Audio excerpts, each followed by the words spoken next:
केंद्रीय राज्य मंत्री नित्यानंद राय ने साहिबगंज में सेवा सुशासन और गरीब कल्याण पर आयोजित सम्मेलन को किया संबोधित। केंद्र सरकार की 8 वर्षों की उपलब्धियां गिनाई।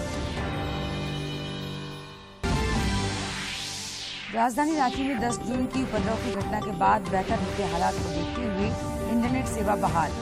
मुख्यमंत्री ने की 2 सदस्यीय जांच कमेटी गठित, हफ्ते भर में मांगी रिपोर्ट। केंद्रीय मंत्री अनुराग ठाकुर ने कहा, देश में फिटनेस की मुहिम को आगे बढ़ाने के लिए लगातार खेल सुविधाओं का हो रहा विस्तार। राष्ट्रीय और अंतर्राष्ट्रीय फलक पर खिलाड़ियों ने देश का बढ़ाया मान।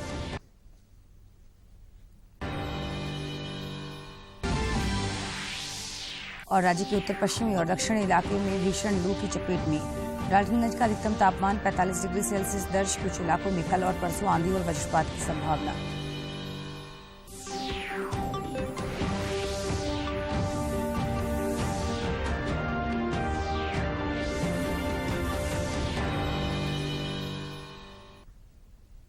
नमस्कार, देख रहे हैं खबरें झारखंड। आपके साथ मैं हूं जयलक्ष्मी कुमारी। और अब खबरें विस्तार से। केंद्रीय गृह राज्य मंत्री नित्यानंद राय ने साहिबगंज में केंद्र सरकार के सफलतापूर्वक 8 वर्ष पूर्ण होने के उपलक्ष्य में सेवा सुशासन और गरीब कल्याण पर आयोजित सम्मेलन सह सभा में शिरकत की। केंद्रीय गृह राज्य मंत्री नित्यानंद राय ने साहिबगंज में अपने 2 दिवसीय दौरे के क्रम में सेवा सुशासन और गरीब कल्याण पर आयोजित सम्मेलन सह सभा को संबोधित करते हुए केंद्र सरकार की पिछले 8 वर्ष की उपलब्धियां गिनाई। साथ ही साहिबगंज और उसके आसपास के क्षेत्रों के विकास की चर्चा की। उन्होंने अमर सेनानी सिद्धू कानू को याद करते हुए कहा कि केंद्र सरकार ने आजादी के बाद पहली बार जनजातीय समुदाय को उचित मान सम्मान दिलाया है। आजाद भारत के पहले प्रधानमंत्री आदरणीय नरेंद्र मोदी जी स्वतंत्रता के महानायक सिद्धू कान्हू जी के जन्म स्थान पर पहुंचकर उनको नमन किया और संथाली भाइयों को, आदिवासी भाइयों को एक सम्मान देने का काम किया। सभा को संबोधित करते हुए विधायक अनंत ओझा ने कहा कि पिछले 8 वर्षों में केंद्र प्रायोजित योजनाओं से समाज के हर वर्ग का सर्वांगीण विकास हुआ है और यह काम अनवरत जारी है।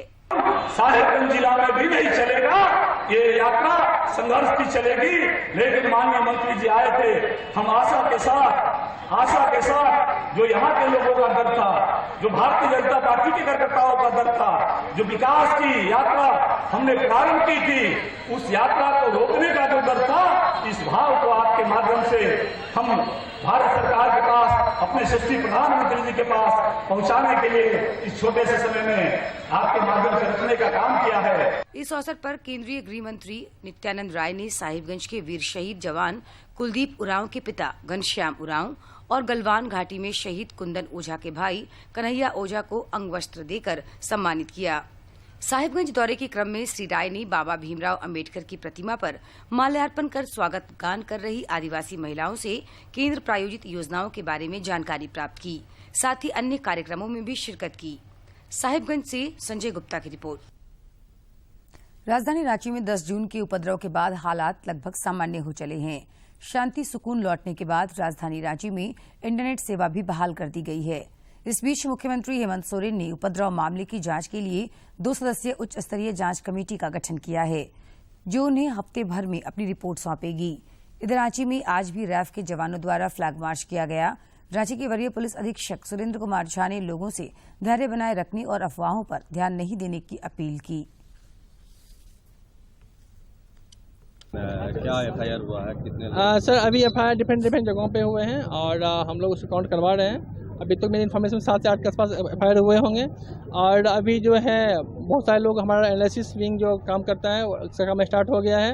हम लोग उन लोगों को चिन्हित करने की कोशिश कर रहे हैं जो लोग इसमें समाज के सद्भाव और शांति को खराब करने की कोशिश किया और उसके उपरांत जो लोग इनडायरेक्ट थे या पर्दे के पीछे थे या जो कहीं न कहीं इसको इंस्टिगेट कर रहे थे, हम लोग उस तक भी पहुंचने की कोशिश कर रहे हैं। साथ ही अभी जो है स्थिति शहर की सामान्य है और इंटरनेट सेवाएं फिर से अप्लाई कर दी गई है। सर्विस प्रक्रिया पूर्ण सर्विसेज दी जा रही है और अभी रोड शो के बाद हम लोग विचार और करेंगे कि जो 144 के इशूज हैं इसमें कितना हम लोग डिस्काउंट कर सकते हैं, कितना रिलेक्शन दे सकते हैं, ये एक विचार विमर्श के उपरांत किया जा सकता है। लेकिन सुरेंद्र जी, आज तीसरा दिन है, सिंगल एक गिरफ्तारी नहीं हुई है। गिरफ्तारी को लेकर लगातार सवाल खड़े हो रहे हैं। मैंने पहले कहा आपको कि हमारे ये डिफरेंट इशू है, हमारे डिफरेंट तरह के इंसिडेंट यहाँ पे हुए थे। हमको पता है how to deal with the situation and investigation. हमारे दोनों काम चल रहे हैं। पहले जो है हमारे बच्चे, हमारे माता बहन, जो वृद्ध आदमी, जो व्यवसायी लोग घर के अंदर फंसे हुए हैं, हमारी प्राथमिकता होती है पहले उसको रिलेक्शन दिया जाए, उसके लिए अच्छा माहौल तैयार किया जाए, लॉ एंड मेंटेन करना, पीस मेंटेन करना। सेम टाइम पे हमारा इन्वेस्टिंग भी चल रहा है। और ये बोला गया था कुछ लोग आए हैं नहीं, अभी मैं बार बार बोल रहा हूँ, रिपीट नहीं किया क्वेश्चन को। हमारे पास जो भी एविडेंस आएंगे, जो भी साक्ष्य सबूत आएंगे, हम उस पर काम करेंगे। झारखंड समेत देश भर में पिछले कुछ दिनों से कोरोना संक्रमण का दायरा फिर से बढ़ता जा रहा है। देश में पिछले 24 घंटे के दौरान कोरोना के 8,582 नए संक्रमितों की पहचान की गई, जबकि इस अवधि में 4,435 संक्रमित स्वस्थ भी हुए हैं। केंद्रीय स्वास्थ्य मंत्रालय के अनुसार देश में कोविड के 44,513 सक्रिय मामले शेष हैं। मंत्रालय ने सभी राज्यों को कोरोना संक्रमण के प्रचार को थामने के लिए एहतियाती उपायों पर सख्ती से अमल करने का सुझाव दिया है। देश में कोरोना को शिकस्त देने में टीकाकरण अभियान भी बेहद कारगर सिद्ध हुआ है और अब तक 1,95,07,00,000 से अधिक कोविड रोधी टीके लगाए जा चुके हैं।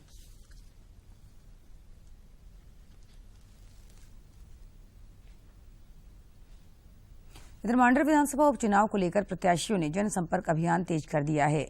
विभिन्न दलों के उम्मीदवार और निर्दलीय प्रत्याशी वोटरों से संपर्क साधकर मतदान की अपील कर रहे हैं। विभिन्न दलों के बड़े नेता भी प्रचार अभियान में जुट गए हैं। मांडर विधानसभा उपचुनाव के सिलसिले में आगामी 23 जून को मतदान होगा, जबकि वोटों की गिनती 26 जून को कराई जाएगी। उपचुनाव में कुल 14 प्रत्याशी भाग्य आजमा रहे हैं। मुख्य मुकाबला भाजपा की गंगोत्री कुजूर और कांग्रेस की शिल्पी नेहा तिर्की के बीच होने के आसार हैं। केंद्रीय वित्त मंत्री निर्मला सीतारमण ने गोवा की राजधानी पणजी में राष्ट्रीय सीमा शुल्क और जीएसटी संग्रहालय राष्ट्र को समर्पित किया। इस समारोह का आयोजन वित्त मंत्रालय की ओर से आजादी का अमृत महोत्सव के अंतर्गत विशेष सप्ताह के रूप में किया गया है। संग्रहालय धरोहर को राष्ट्र को समर्पित किया। देश में अपनी तरह का पहले संग्रहालय में भारतीय सीमा शुल्क द्वारा जब्त की गई कलाकृतियों को प्रदर्शित किया गया। इस संग्रहालय को देश को समर्पित करते हुए केंद्रीय वित्त मंत्री निर्मला सीतारमण ने कहा कि ये संग्रहालय सरकार के उन विभागों के योगदान को जनता के सामने लाएगा जिनके बारे में आम लोगों को जानकारी नहीं रहती है। Sat through and understood there were so many such things which are normally not in the public notice. It was worth looking at, also not just for current years but also looking at the past and putting it out in a very crisp form so that people can understand that this ministry can be seen from various different perspectives which actually contributes to the nation building. केंद्रीय प्रत्यक्ष board की अध्यक्ष संगीता सिंह ने गोवा में कहा कि देश के विकास के लिए नई पीढ़ी को टैक्स के प्रति जागरूक होना जरूरी है। कि आज का जो बच्चा है, जब वो काम करना शुरू करे और टैक्स भरने का उसका समय आए, तो उसे पहले से सारी ये वैल्यूज हो कि टैक्स देना देश के हित में किस तरह अच्छा होता है, मेरी आय क्या होती है, उसमें से कितना प्रतिशत टैक्स जाता है और फिर टैक्स का इस्तेमाल किस चीज के लिए किया जाता है। ये सब चीजें अगर बच्चे समझेंगे तो हमारे आगे के करदाता, भविष्य के करदाता ज्यादा जिम्मेदारी से अपना दायित्व पूरा कर पाएंगे।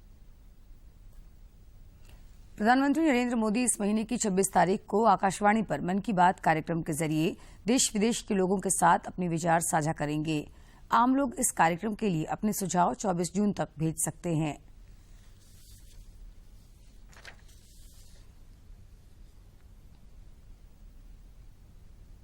और अब कुछ खबर राज्य के विभिन्न जिलों से।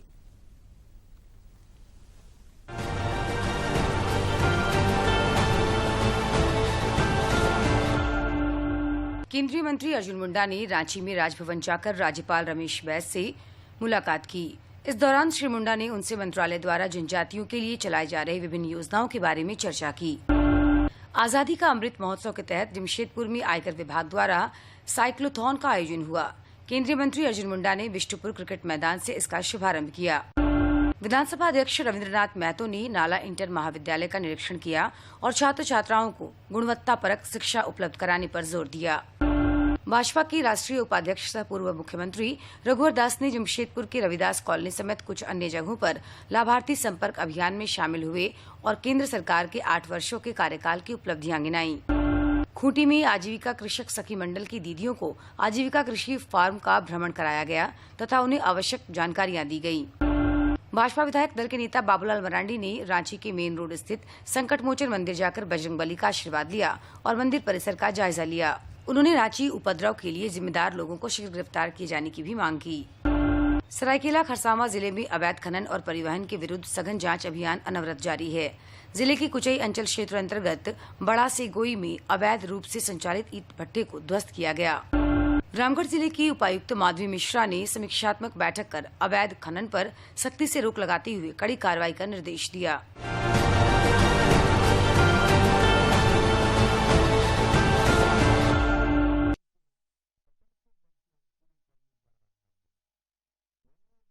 यह परिचय का मोहताज नहीं है। आज हम आपको लिए चलते हैं हजारीबाग के उस पाठशाला में जहां भविष्य की हुनरमंद सोहराय चित्रकार गढ़े जा रहे हैं। इस परंपरा को यहां पद्मश्री बुल्लू इमाम की अगली पीढ़ी आगे बढ़ाने में जुटी है।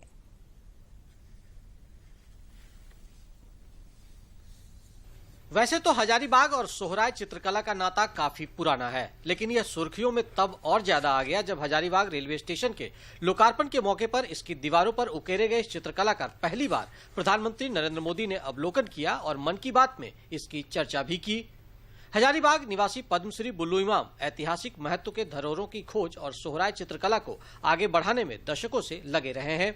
ये झारखंड का स्टेट आर्ट है, तो आप कर क्या रहे हैं? आप इसको आपको ये तो मोदी जी करते किए, नहीं तो नहीं होता कि रेलवे स्टेशन को रंगा दिए, सर्किट हाउसेस को रंगा दिया गया। कुछ तो किया ना भाई, हमको भी पद्मश्री दे इसी का सिलसिला में। अब मेरा कहना है कि हमारा जैसा कि महाराजा का टोपी पहन के जो हवाई जहाज चलती है, तो इसका बदले हम लोग काहे नहीं एक सोहराई एरोप्लेन रंग देते हैं, पूरा एरोप्लेन को रंग दीजिए सर। आज इनका पूरा घर सोहराय का पर्याय नजर आता है। दरअसल उनके आवास पर सोहराय कला की पाठशाला सजती है, जहां इसका शौक रखने वाले भावी चित्रकारों को इसकी बारीकियां बताई जाती है ताकि वो अपना हुनर तराश सके। सोहराई आर्ट यहाँ का स्टेट का आर्ट है और ये अभी इस जनरेशन में ये लुप्त होते जा रहा है और यही हजारीबाग में यही एक जगह है जहाँ से इसको हम नींव से सीख सकते हैं। सोहराय चित्रकला और मॉडर्न आर्ट का यहाँ अद्भुत संगम भी देखने को मिलता है। यहाँ चित्रकारी सीख चुकी कई महिलाओं के लिए यह रोजी रोटी का जरिया भी बन चुका है, तो कई युवा यहाँ अपना कैरियर तलाशने भी आते हैं। रांची में अभी फिलहाल में ही इसको एज अ वोकेशनल कोर्स रखा गया और विनोबा भावे भी इसे एज अ कोर्स रखने के लिए सोच रहे, क्योंकि बेसिकली ये झारखंड का ही म्यूरल आर्ट है, तो अगर हम ही नहीं सेव करेंगे तो फिर ये कौन करेगा। हम लोग अब इंडस्ट्रियलाइज हो रहे हैं और तो उस हिसाब से हमें ज्यादा ही इस पे काम करने की जरूरत है। सोहराय कला में दक्ष युवाओं की नई फौज तैयार करने में अब पद्मश्री बुल्लू इमाम परिवार की अगली पीढ़ी भी जुट गई है। बेटे और बहू खुद सोहराय की बारीकियां इन प्रशिक्षुओं के साथ साझा करते हैं ताकि यह कला और इसकी पहचान सदियों तक बरकरार रहे। ये तो निश्चय रूप से कि फैशन के साथ अगर हम कोहबर और सोहराय को जोड़ेंगे तो ये बहुत ही लाभदायक है, क्योंकि ये एक हमारे नए दौर के नई पीढ़ी में, नव युवक में ये एक उमंग लाता है। इसी विशेषता के कारण जो हम लोगों का सोहराय पेंटिंग है, जो हमारे झारखंड का लोक कला है, जो भारत के बाकी अन्य लोक कलाओं से हम लोगों को भिन्न करता है। और रिसेंटली 2020 को इस कला को भारत सरकार ने जीआई टैग दिया, तो झारखंड बनने के बाद ये झारखंड के लिए भी एक गर्व का बात है, क्योंकि सोहराय पेंटिंग के माध्यम से झारखंड को पहला जीआई मिला। कई वर्षों से यहाँ सीखने सिखाने की यह परंपरा अनवरत जारी है। इस कला ने वैश्विक पटल पर पहले ही अपनी पहचान बना ली है। अब इस कला के नए दूतों के माध्यम से इस परंपरा को जीवंत बनाए रखने की कोशिश हो रही है। अपने सहयोगी अवधेश के साथ मैं दिवाकर कुमार, दूरदर्शन समाचार, हजारीबाग। केंद्र सरकार की पहल और प्रोत्साहन से देश का युवा वर्ग आत्मनिर्भरता को अपना रहा है। मलेशिया में कभी काम कर चुके कविंद्र कुमार रांची में सत्तू का व्यापार कर रहे हैं। इनके अनोखे तरीके से सत्तू बेचने का आइडिया लोगों को काफी पसंद आ रहा है। रांची के कविंद्र सत्तू वाले के सत्तू बेचने का अंदाज बेहद निराला है। अक्सर वे रांची के हाट बाजारों में सत्तू बेचते दिख जाएंगे।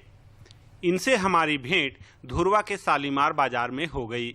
इन्होंने डाले वाले ऑटो रिक्शा पर ही सत्तू बनाने की छोटी सी फैक्ट्री खड़ी कर ली है, जो ऑटो के इंजन से ही संचालित होता है। तो लगभग अभी रांची में 6 मंथ से हैं और बहुत अच्छा इसका रिजल्ट रहा और बहुत लोग इसको लाइक किए और हम चाहते हैं कि इसको अभी और आगे बढ़ाया जाए। कविंद्र बताते हैं कि इन्होंने मलेशिया में करीब 1 वर्ष नौकरी की, लेकिन अपनी सरजमीन से दूर जब इनका मन नहीं लगा तो अपने देश लौट आए। उन दिनों कोरोना की विपदा के कारण यहाँ भी काम मिलना मुश्किल हो रहा था। तब इन्होंने औरों से अलग कुछ करने की ठानी। अपने फैसले पर अब इन्हें फक्र हो रहा है। और हमने 1 साल तकरीबन 8 से 10 महीना हमने मलेशिया में भी रहा है। हम मलेशिया गए, वहाँ का काम देखे, पेमेंट भी अच्छा नहीं था। 8 घंटा ड्यूटी करने के बाद में मतलब 1500-16 हज़ार रुपया बचता था, तो हमको अच्छा नहीं लगा। हम 1 साल में रिटर्निंग वहाँ से चले आए और आकर के हमने ऐसा काम स्टार्ट किया। सस्ता और हाथों हाथ पिसा हुआ ताजा चने का सत्तू मिले तो भला कौन नहीं लेगा। इनकी दुकान के सामने ग्राहकों की भीड़ लगी रहती है। सत्तू प्योर है और सत्तू खाने में टेस्ट है और हम तो रोज सत्तू पीते हैं, इसलिए जब भी हम लेते हैं, ये बाजार मंगल को भी लगाते हैं, यहाँ भी लगाते हैं, संडे को भी लगाते हैं। तो बाजार का सत्तू से जो जलान सत्तू है उससे तो बढ़िया सत्तू ही है। मैंने इससे पहले भी लिया था, मार्केट में जो सत्तू मिलता है उससे कंपेयर किया, अच्छा है। शुद्धता देखकर लेने का मन कर गया, क्योंकि ये सामने आँख के सामने चना डालते हैं और फिर निकालते हैं, आपके सामने पीस कर देते हैं। कविंद्र रोजाना 300 किलो के करीब सत्तू का व्यापार करते हैं। इस हिसाब से उनकी आमदनी किसी अच्छे खासे नौकरी पेशा व्यक्ति से कम नहीं है। लीक से हटकर कुछ अलग करने की चाहत ने उन्हें सफलता के उनके मुकाम तक पहुंचा ही दिया। रांची से अवधेश गौतम की रिपोर्ट।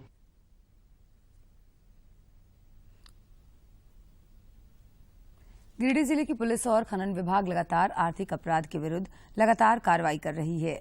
जिले की गांवा थाना क्षेत्र में वन विभाग की टीम ने छापेमारी कर लगभग 50 टन माइका जब्त किया, जिसकी कीमत लाखों में बताई जा रही है। निमियाघाट थाना पुलिस ने भी बालू लदे 2 ट्रक को जब्त किया। इस मामले में 2 लोगों को गिरफ्तार भी किया गया है।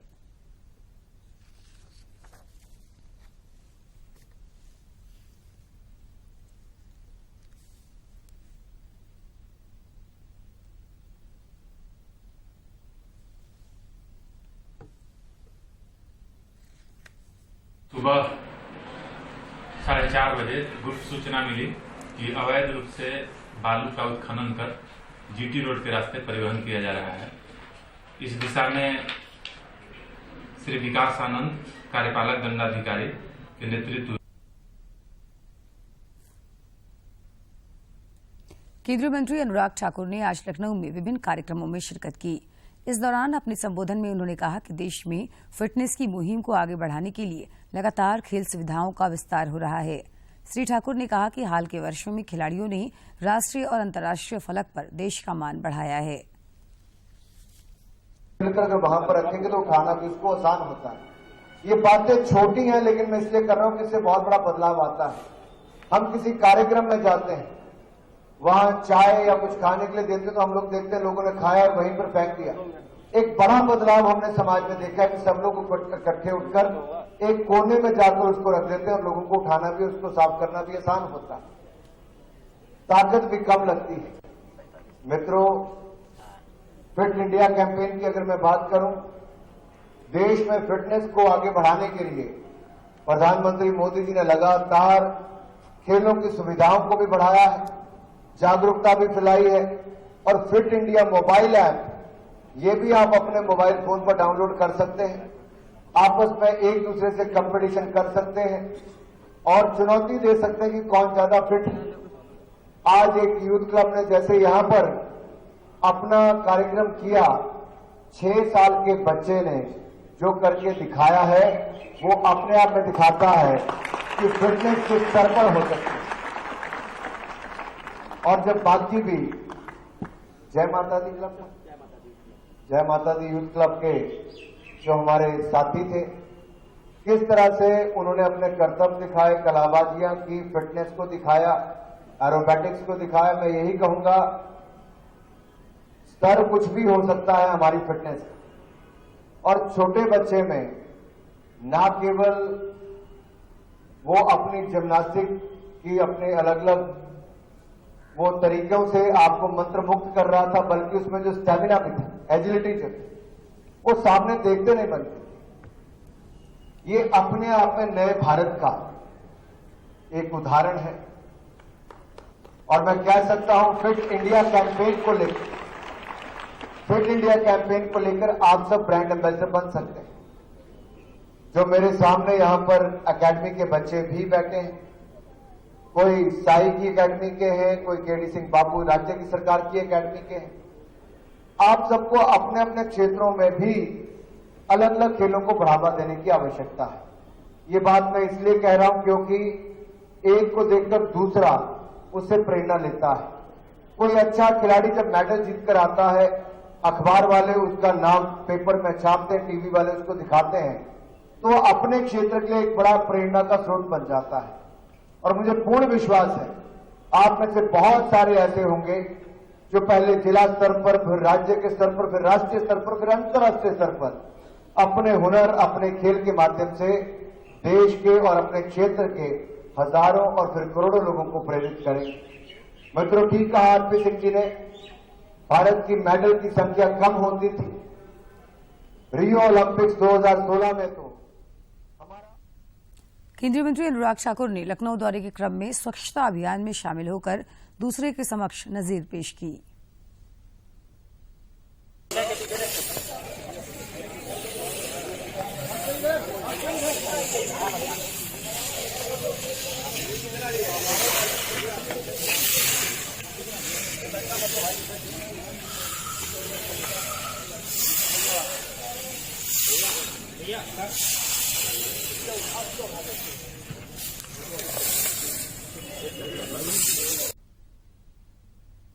प्रधानमंत्री नरेंद्र मोदी के कुशल नेतृत्व में पिछले 8 वर्षों के दौरान देश की युवा पीढ़ी को हर सेक्टर में खुला मंच मिला है ताकि विकास के नए आयाम स्थापित हो सके।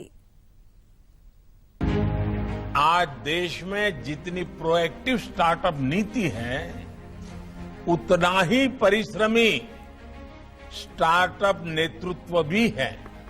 इसलिए देश एक नई युवा ऊर्जा के साथ विकास को गति दे रहा है। 2014 के बाद मोदी सरकार ने युवाओं के सामर्थ्य पर विश्वास किया। युवा आइडिया, युवा इनोवेशन की स्पिरिट को फिर से रिवाइव किया। युवाओं को गैर जिम्मेदार समझने वाले दशकों पुराने माइंडसेट को बदलकर idea to innovation to industry का रोड मैप तैयार किया। नौजवानों की जोशीली उमंग, इनोवेशन के जज्बे का असर अब साफ नजर आ रहा है। भारत अब दुनिया भर में यूनिकॉर्न हब की बड़ी ताकत के रूप में उभरता जा रहा है। युवाओं को हुनरमंद बनाने के विजन को मोदी सरकार कर रही है इम्प्लीमेंट। इसीलिए नेशनल एजुकेशन पॉलिसी में है शामिल स्किल डेवलपमेंट। सबको मिले शिक्षा, इसलिए बढ़ रहे हैं schools, universities, IITs, IIMs and AIIMS. Khelo India में युवा प्रतिभाओं को मिल रहा एनकरेजमेंट इन गेम्स। रोजगार हो या स्टार्टअप्स, युवाओं के हर सपने अब हो रहे हैं साकार। सेवा, सुशासन, गरीब कल्याण को समर्पित 8 साल मोदी सरकार।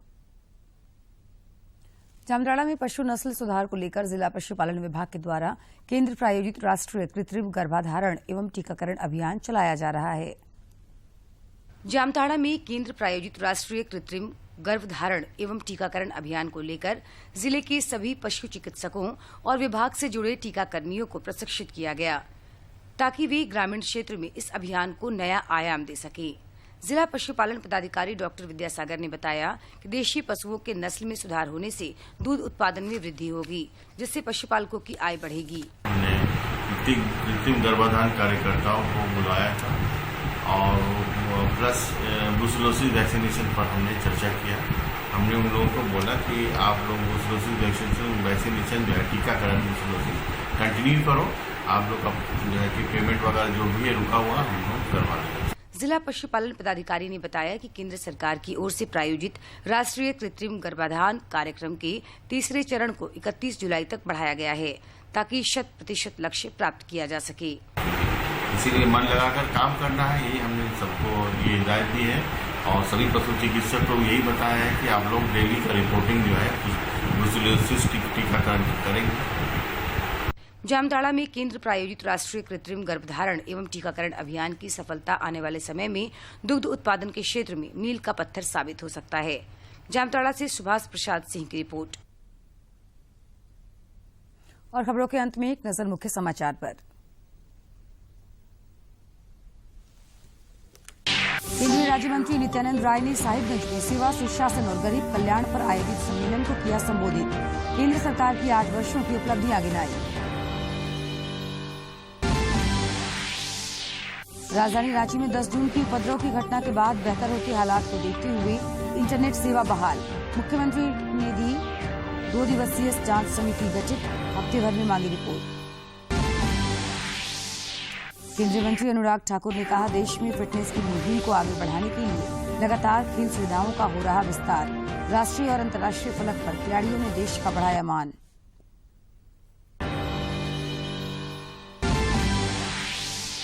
और राज्य के उत्तर पश्चिमी और दक्षिणी इलाके में भीषण लू की चपेट में। राजनगंज का अधिकतम तापमान 45 डिग्री सेल्सियस दर्ज। कुछ इलाकों में कल और परसों आंधी और वज्रपात की संभावना।